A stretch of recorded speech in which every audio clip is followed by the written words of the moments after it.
Hello, welcome to a brand new show, A Game of Wool, a song of local yarn shops. And to kick us off, we've got Gareth from Manchester Wool and Yarn. Hey, Gareth. Firstly, hello. Let us know your shop opening hours. And if I was walking by or driving by, how would I see your shop from the road or the pavement? Perfect. So we're closed Monday, Tuesday, open Wednesday through Sunday, open 10 till 4 Wednesday to Saturday, and then 11 3 on a Sunday. If you were coming down the street, probably the first thing that you'd see would be Richer Sounds, which is like a TV store on the corner, and we're a couple of doors up from that. Absolutely brilliant. It's lovely to be chatting to you. I've been watching you on Instagram for some time. You are one mean demon at the reels. Oh, I do my best. Yeah, You do brilliantly. The great with your pictures and your graphics as well, and editing them. I know as a yarn shop owner, doing social media is a really hard thing and time-consuming thing. But you do brilliant with that. How do you plan that in with your actual day? Oh God, none of it's planned. I feel like any reels and things that do kind of okay, it's always the ones that I have come in the morning and thought, oh, I've not posted in 2 or 3 days.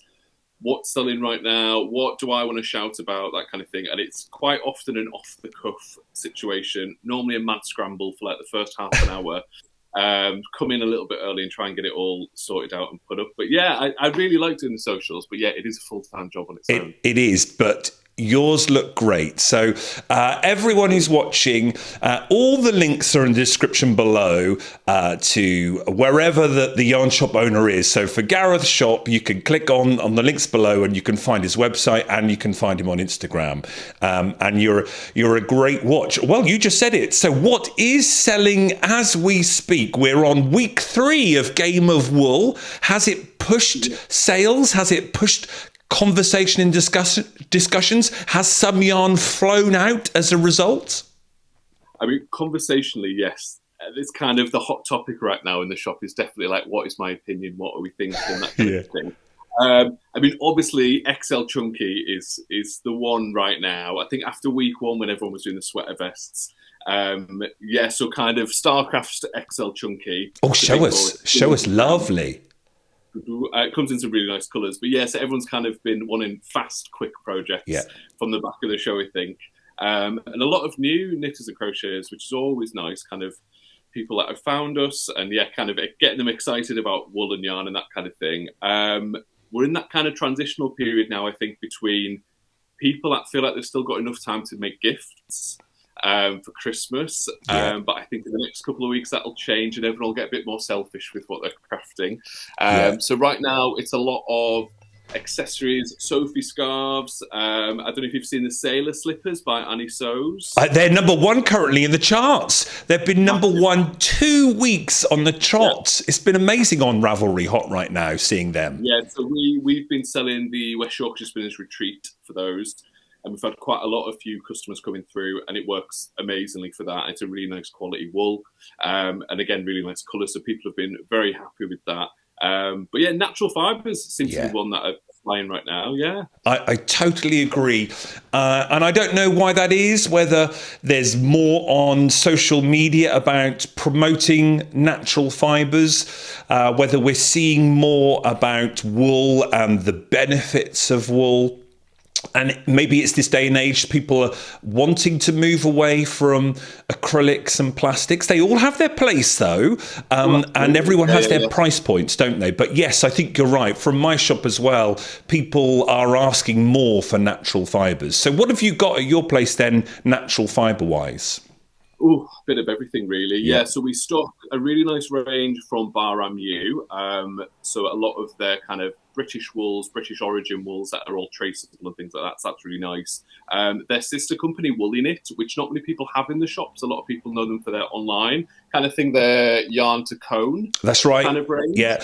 I think Woolly Knit are often overlooked because it's cones. Do you find the audience like, not snobbish, but I find they often look down at cones. They see it as almost an inferior product, but it's far from that, isn't it?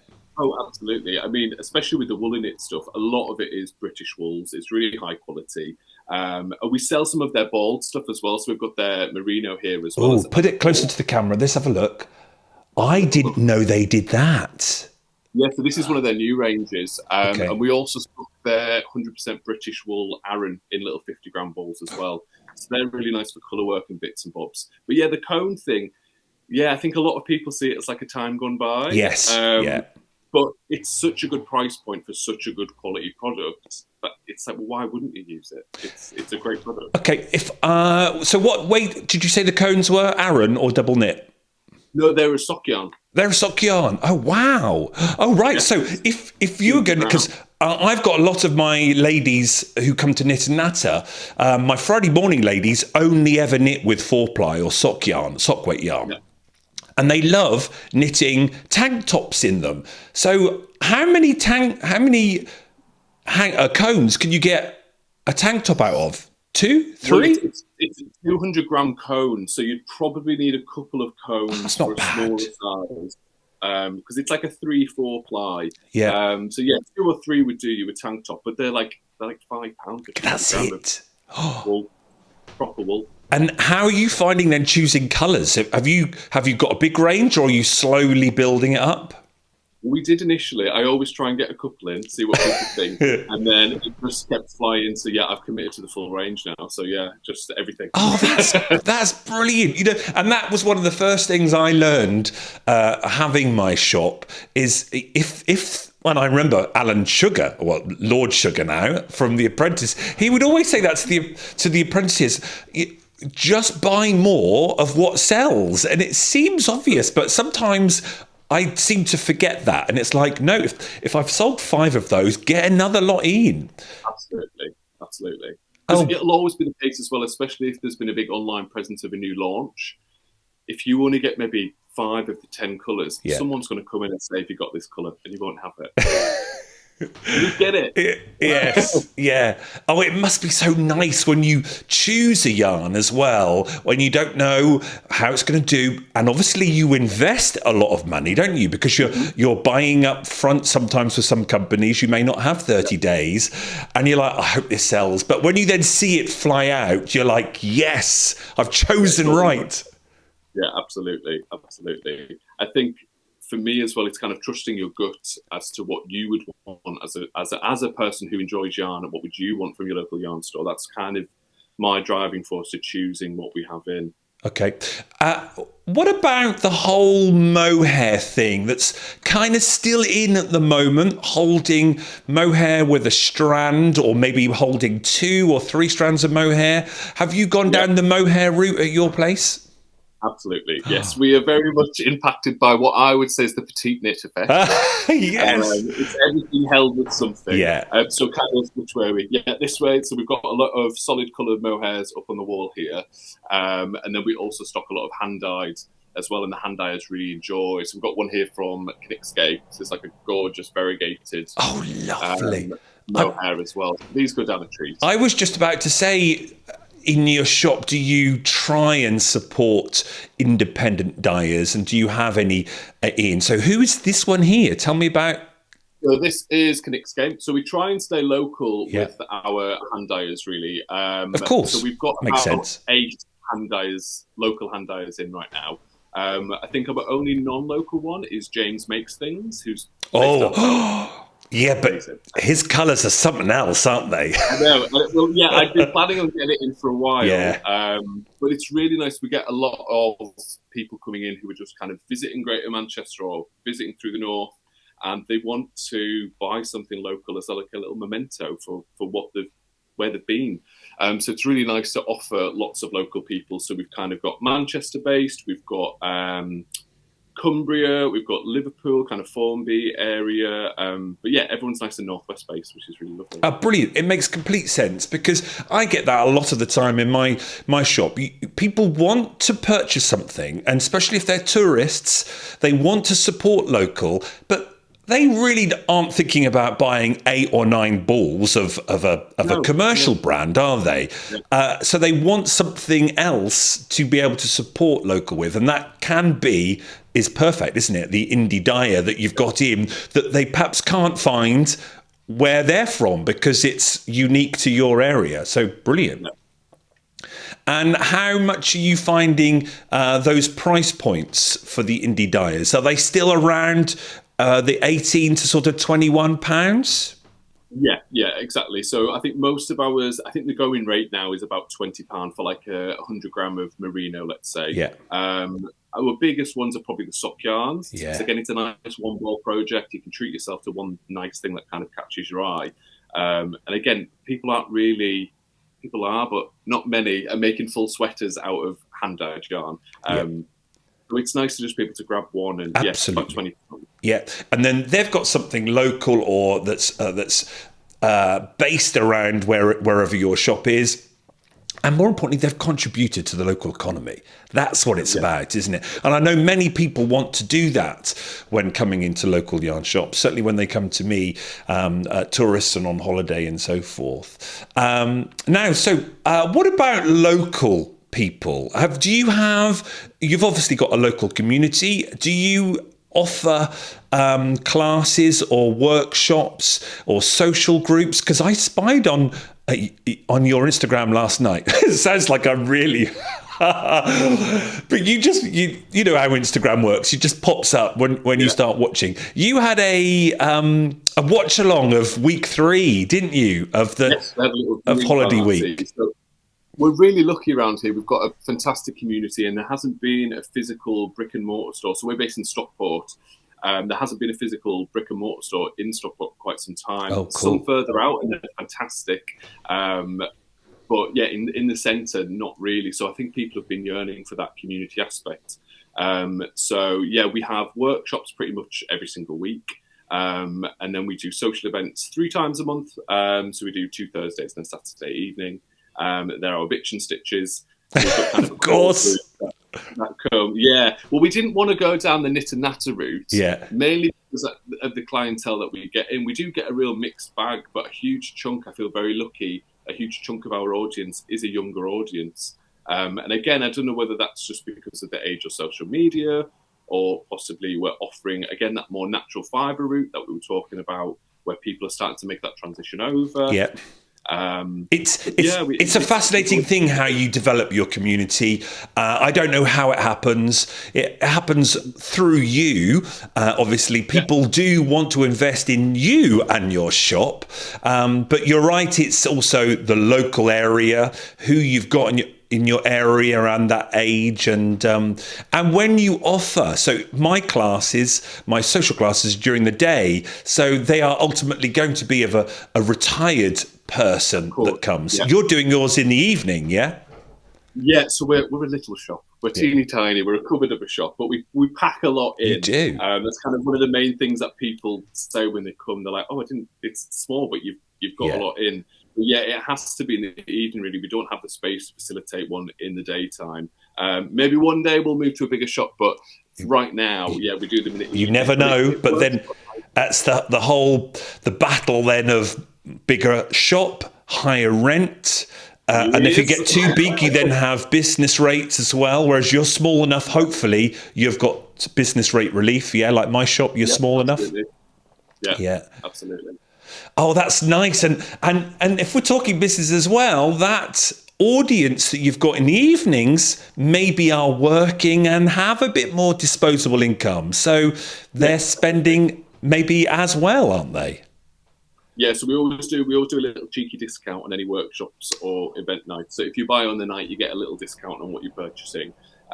So quite often, some people will kind of be like, "I've not come to see you in the week, but I'm seeing you on Saturday night." Oh, that's nice. We'll get the little discount, get all the yarn. So yeah, all those little things help, don't they? And it's just your way of acknowledging a little bit of loyalty too, and saying thank you for choosing to invest and come to our little shop and our community. So, what did they all think of Holiday Week last night then? So, I mean, it's always going to be me. I'm sure. I think I've seen you and Lizzie talking about it. It's obviously been very vocal online. Yeah. There's a lot of negativity floating around at the minute. My kind of general perspective is kind of the more people talking about knit and crochet, the better. Yeah. I think the main criticism that most people tend to have is how it's been edited and produced. It's nothing to do with the contestants or the makes or anything like that. I think it can feel a little bit rushed. Yeah. And I think it's partially possibly because it's on Channel 4 and we've got those ad breaks. Yeah, that's right. Yeah. Well, first of all, I haven't watched Channel 4 live TV for years. Mostly on catch up or Netflix, where you can whiz through if there were anything. But I think you're right. It's because if it's on Channel 4, we're used to an hour of maybe the sewing bee, aren't we? So to reduce that format into 45 minutes, it really does struggle, doesn't it? Really does. Oh yeah, it's a tough task to fit it all in. And I think from my perspective, I think the bit that we're missing out on is learning more about the contestants. Yeah. And that, like, from episode 1, it felt like we were already maybe on episode 4 or 5. It was like you were expected to know them. Yeah. I think it's really nice that they've been able to speak so openly on socials. And we're all kind of getting to know them that way outside of the programme, which is really nice. I think where I think a lot of people are struggling with is we don't really know what they're judging on. It seems a bit from here and a bit from there, technicality, creativity, and that kind of thing. So it can feel a little bit out of the blue when that person gets sent home. But yeah, I'm obsessed with Holger. Aren't we all? He's in my heart. Yeah, I love him. He's humorous. His little quips that he comes out with, and of course, what he creates, it's stunning. So, is he the one that you want? If you're gonna go and put a bet on, are you gonna say, "Come on"? I think he's more. I think he's probably more from what I've seen of his work, more my style. Yeah. But I really like Simon as well. I think Simon's fantastic. I mean, it is a great bunch. They've gotten a good mix of people on. It's obviously interesting because it's been tagged as this Britain's best knitter. Yes, it's a bit clunky, that tagline, isn't it? Yeah. Yeah, when we've got the crochet aspect of it as well. Yeah. And yet, obviously, such a shame that we lost a contestant in the second week that was clearly a very, very good crochet. I know. Just list out there. Maybe they'll dump that if it gets a second series. Maybe they'll dump that tagline because I don't think we need it. So it was were they all crocheting and knitting when they were watching at your watch party last night? Oh, absolutely. Oh, of course. Absolutely. And you? Yeah. What's on your needles? Oh, I've got a couple of things. I've got a sweater. It's not quite a sweater yet, but it's just a little drop shoulder brushed alpaca. Yeah. It's the sweater number 24 by My Favourite Things. And then what else have I got? I've got a sweater vest on the go because we're running a Knit Your First Sweater Vest workshop at the moment. Yeah. Which kind of means that I end up giving myself homework because then I've got to catch up with everybody else. Best way. So that's really, really good. But yeah, not too much on the needles. I'm been quite good lately. I've gotten a good few things finished. Yeah. Do you find you get time at the shop? Do you get these lull moments like I do where there are no customers coming in and you think, do you know what? I'm not going to tidy the shelf or fill it up. I'll just sit and knit. I mean, every now and then, I'm sure you get it all the time. People come into the shop and they say, oh, it must be so lovely to just sit and knit and crochet all day. And you're like, I wish that was the reality. Yeah. There's a lot more going on behind the scenes. But yeah, every now and then I'll treat myself and I'll say, I'm just going to sit for 20 minutes and do a few rows of something. But yeah, not as often as I'd maybe like, but it just means that we're busy, so I can't. Absolutely, and that's great. So if a customer were to walk into your shop, what do they see straight away? Do they see you? Do they see you sitting or working in the shop? Do they see a great wall of fibre? Because I know it's cosy. Yeah. Yes, it is cosy. The first thing that normally catches people's eye is the Starcraft Special DK. We've got quite a big wall of quite a lot of their colours. They've got too many. 122 is too many. So we stock about 85 at any one time. So that normally draws people in quite a lot. And then the hand dyes at the back of the shop. So my till's kind of on this side. Love here. it. So I'm there typing away or doing something. So yeah, it's always a warm greeting and a hello. Yeah. Yeah, but it's quite nice. I think it's beneficial being quite small because it means it actually, even though we're tiny, it takes people quite a while to work the way around and see all the little bits here and there. And I'm forever moving things around. Me too. Well, it's that trick that they do in Tesco, isn't it? If you move things around, yarn looks completely new, and it continues to amaze me when I do move things around. Even my local knitter natters who are in once a week, every week, they'll see something and go, "Oh, you've got some new yarn in, Stuart," and I'm like, "Yes, it's new yarn." But it's fascinating how things just don't get seen. So that's a good idea to do that. Now, when people browse, I know my shop is quite small.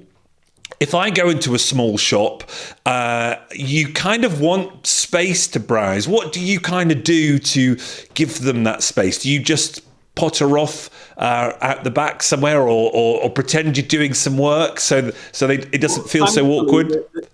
The till's in an area, there's a door right behind the till, so that would be kind of cut off anyway. So thankfully, I don't take up too much space in the shop. Although we've kind of tried to section it off as best as we can. So we've kind of got two main sections of the shop where you'll have like a big Aran section, then you've got a big wall of DK, a little chunky section, that kind of thing. So it is sectioned off as best as we can. So hopefully people are coming in looking for a specific something, they've got an area to go to. I totally agree with that. It's one of the first things I did with my shop was try and categorize it rather than having it everywhere, just so you can say if a customer wants the DK, you could just say, just look over and all that section is all the DKs. It's much more straightforward, I think, and allows for good browsing then. What about patterns? Do you do old school single patterns, like the old days where people like flicking through the folders, or are you all... We do. We do carry quite a lot of single patterns. I'm so sorry. A delivery's just arrived. Oh, that's all right. Don't worry. I can literally press pause. Oh, look at that. He's just had a delivery. That was a big old box. Has he got another box? Or is he closing the door? See, this is what I like about doing this show. We asked our shopkeepers to ideally be in their shop so we can see the shop. And look at that. You then get delivery as we speak. What is it? I think it's an order from a company that you might not have heard of. They're called Lucas Yarns. They're pretty new. Oh, okay. The company themselves have been going since the 90s, but the youngest generation of the family have just started expanding into like knit and crochet yarn, focusing mainly on natural fibres, and it's phenomenal stuff. Some of our best sellers. So it'd be mainly that, I think. I have not heard of Lucas Yarns, and I've been on the block for about 10 years, so I thought I heard of most of them. Are they British? It's a British-based company. They're not from Britain originally, but it is a British-based company. But it's all kind of ethically sourced and that kind of thing. But this is the bestseller. This is the Alpaquita. Oh, it's 100% baby alpaca DK.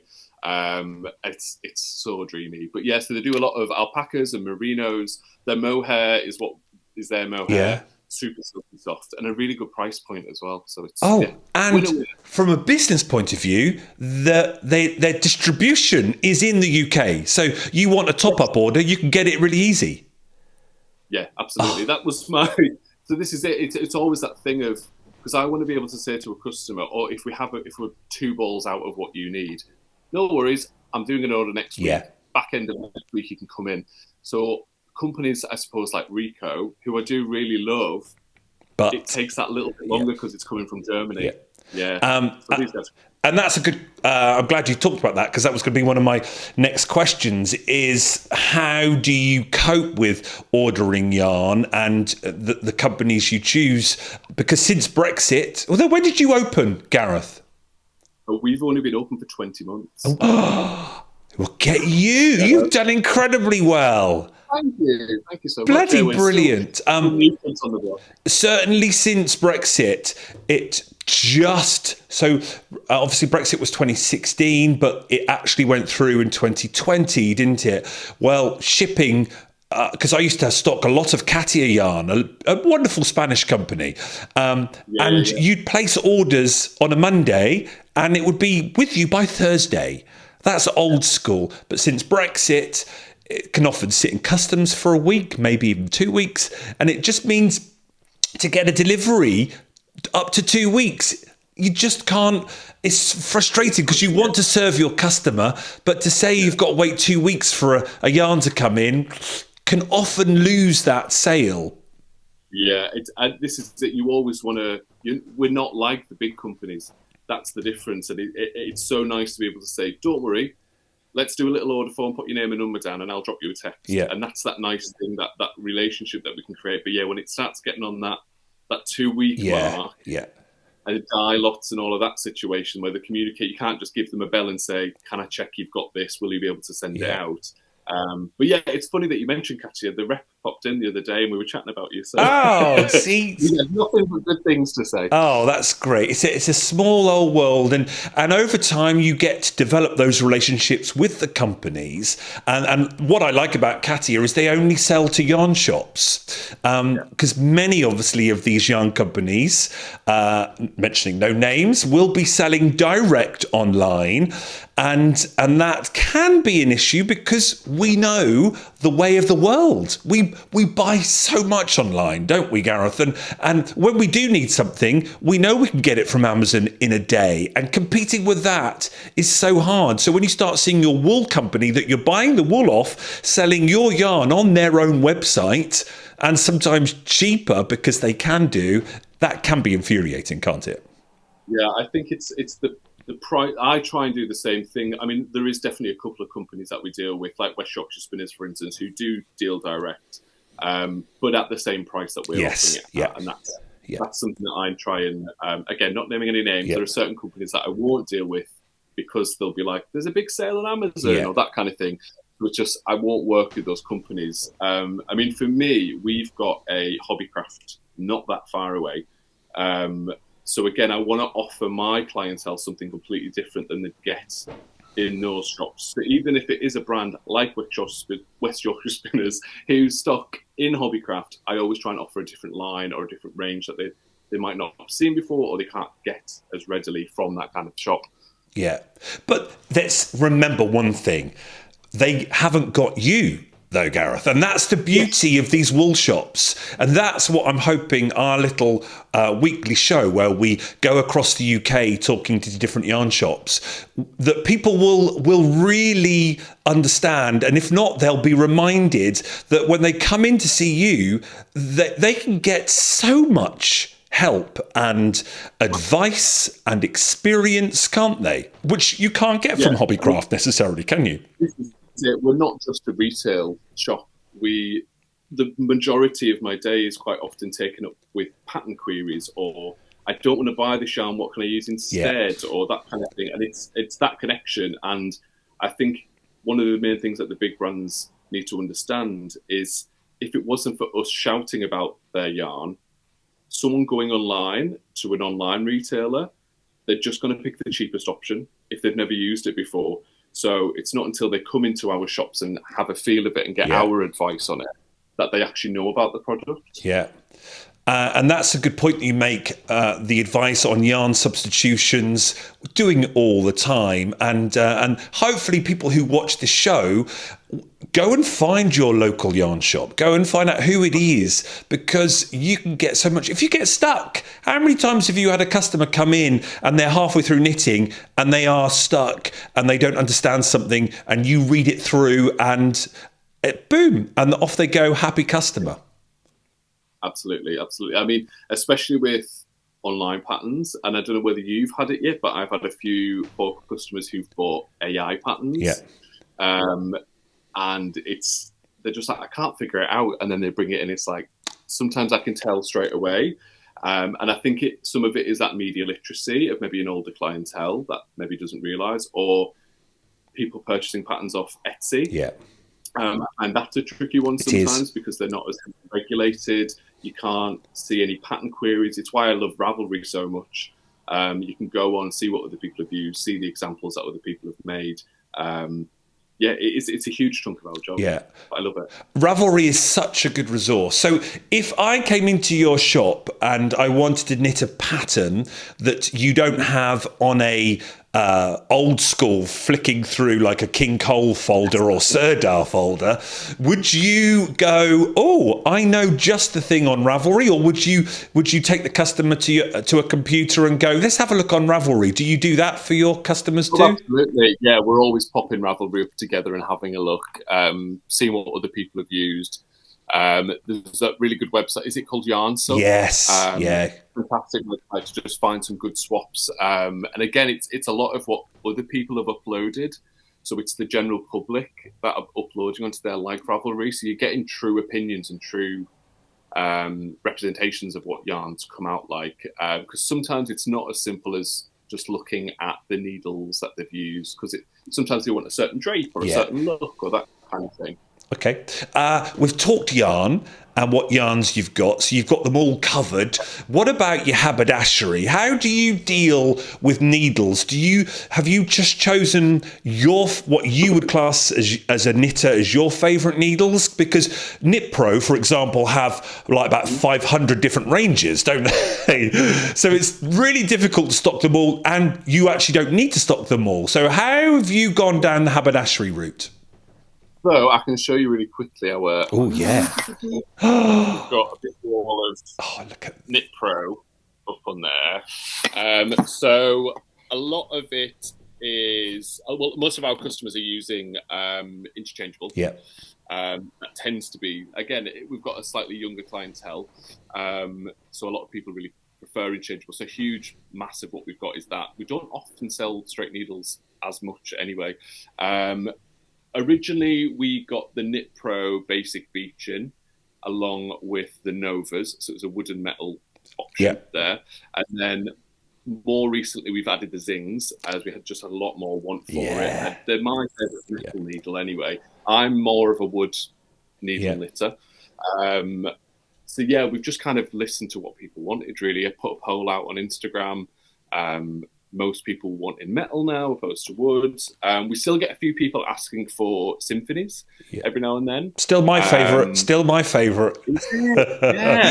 Yeah, fair enough. I do exactly the same as you. Have a wood option and have a metal option. So our wood interchangeable is the symphonies, and our metal interchangeable, I'm a higher fan, so I stock the higher interchangeables, and then I'll have the Zing fixed, because then you've got two options. But yes, there is something about the symphony. It just looks beautiful, and there's the feel to it. I know. I think there's a certain nostalgia linked to it as well, with people who were kind of knitting and really into it when the whole interchangeable phenomenon kind of came about. And that really was a lot of yarn shops' first go-to. I know when I used to live in Lancaster, there's a fantastic shop there called F&M, and they stock a lot of the symphonies, and they rave about them. But yeah, I think we went for the Basic Beach just because I wanted to have a budget-friendly option as well for anyone who was trying interchangeables for the first time. It's a really good price point. It's nothing crazy.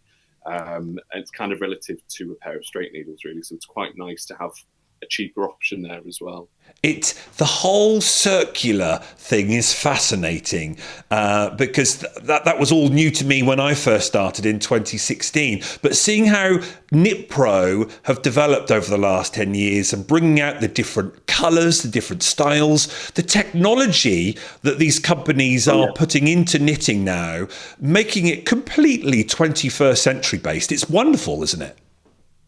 Oh, absolutely. Yeah, I think it's really nice when it feels like a company is actually listening to the consumer.